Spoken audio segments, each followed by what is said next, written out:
अंग्रेजों ने हिंदुस्तानियों में फूट डाली और उसका फायदा उठाकर हमारे मुल्क की दौलत को उनके मुल्क ले गए।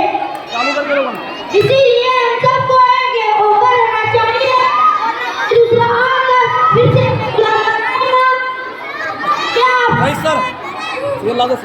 क्या आप चाहते हैं फिर से किसी की आप गुलामी करें? नहीं तो क्या करना पड़ेगा?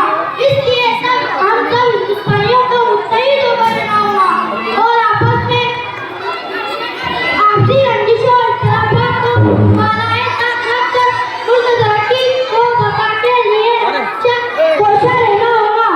जब तक इस मुल्क में हम इत्तेहाद और इत्तेफाक से रहेंगे, मुल्क तरक्की की राह पर गामज़न रहेगा।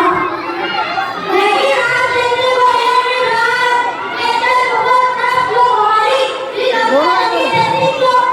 दोनों दे दो, दोनों।